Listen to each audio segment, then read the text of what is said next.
যারা সিনেমা নাটকে অভিনয় করেন, যারা রবীন্দ্রসঙ্গীত গেয়ে নজরুল সঙ্গীত গেয়ে জীবিকা নির্বাহ করেন, কিংবা যেই নারী ধরেন ওয়েস্টার্ন ড্রেস পরে রাস্তায় বের হয়, তাদের ক্ষেত্রে আপনারা কি করবেন? এখন হেদায়েতের মালিক তো আল্লাহ, তাদের হয়তো হেদায়েত হলো না, যে রকম মহানবীও ডাক দিয়েছিলেন, হয়নি অনেকে। তখন তারা কোথায় যাবে? না, তারা তখন কি এই রাষ্ট্রে থাকতে পারবে? অনেকের আসলে প্রশ্ন আপনাদেরকে নিয়ে, যে আপনারা ক্ষমতায় গেলে কি কি করবেন। যেমন ইসলামে তো বাদ্যযন্ত্র সহ গান বাজনা নিষিদ্ধ রয়েছে। তো যারা সেই রকমের কাজ করে জীবিকা নির্বাহ করেন, যারা সিনেমা নাটকে অভিনয় করেন, যারা রবীন্দ্রসঙ্গীত গেয়ে নজরুল সঙ্গীত গেয়ে জীবিকা নির্বাহ করেন, যারা পহেলা বৈশাখ উদযাপন করেন যেখানে ভাস্কর্য রয়েছে, যে ভাস্কর্যের ব্যাপারে ইসলামের বিধিনিষেধ রয়েছে, কিংবা যেই নারী ধরেন ওয়েস্টার্ন ড্রেস পরে রাস্তায় বের হয়, তাদের ক্ষেত্রে আপনারা কি করবেন? দেখেন, ইসলাম এমন একটা সমাজ ব্যবস্থা দেয় যেখানে হুট করেই যে কোনো বিধান বাস্তবায়ন করার বিষয় না। ইসলাম প্রত্যেকটা বিধানকে যেরকম দিয়েছে সেই বিধান বাস্তবায়ন করার পদ্ধতি সেটাও দিয়েছে ইসলাম।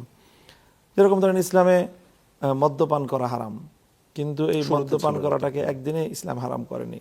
ধাপে ধাপে ধাপে ধাপে মানুষকে সেই জায়গাটা থেকে উঠে এনেছে যেই সমাজ মদ্যপানে অভ্যস্ত ছিল, তারা যেন মদ্যপান ত্যাগ করেও সেই সমাজ যেন বেঁচে থাকতে পারে, সেই সময়টুকু তাদেরকে দেয়া হয়েছে।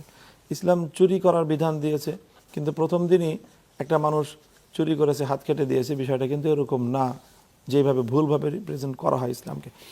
তা আমি মনে করি যে আমাদের সমাজে আমরা কিন্তু এখনই এক ধাপেই ইসলামের সকল বিধান বাস্তবায়ন করতে পারবো বা করে ফেলবো, সেটা কিন্তু আমরা মনে করি না। আমরা মনে করি আগে তো আমাকে প্রত্যেকটা মানুষকে যেখানে যেই জায়গাটায় সে এখন কাজ করছে সেই জায়গা থেকে তাকে ইসলামের আদর্শের দিকে তাকে অনুপ্রাণিত করতে হবে, উৎসাহিত করতে হবে, উদ্বুদ্ধ করতে হবে, এবং প্রত্যেকের জন্য অল্টারনেটিভ সোর্স আমাকে সৃষ্টি করতে হবে রাষ্ট্রকে। এবং সেই সকল সোর্স সৃষ্টি করে তারপরে যতটুকু জায়গায় রাষ্ট্রীয় শক্তি প্রয়োগ করার সুযোগ আছে ততটুকু জায়গায় রাষ্ট্র বিধিনিষেধ আরোপ করবে। আর যেখানে কখনোই রাষ্ট্রকে ইনভলভ বা সেখানে হস্তক্ষেপ করার সুযোগ দেয়নি, সেখানে ইসলাম শুধুমাত্র মানুষকে উৎসাহই দিবে, সেখানে কখনোই আইন প্রয়োগ করবে না। এগুলো ধাপে ধাপে সবই বাস্তবায়ন। আমরা মনে করি না যে ইসলাম অপ্রয়োগযোগ্য কোনো ব্যবস্থা। আমরা মনে করি যে ইসলাম সম্পূর্ণই সকল ক্ষেত্রে, সব পরিবেশে, সব জায়গাতে, সব জাতির উপরই প্রয়োগযোগ্য এবং সবচেয়ে আধুনিক জীবন ব্যবস্থার নাম হলো ইসলাম। আমি হাইপোথেটিক্যালি একটু জিজ্ঞাসা করি, আপনি হেদায়েতের ডাক দিলেন, তাদেরকে ইসলামের পথে আনার চেষ্টা করলেন, পূর্ণাঙ্গ ইসলামী জীবন ব্যবস্থার প্রতি তাদেরকে আহ্বান জানালেন।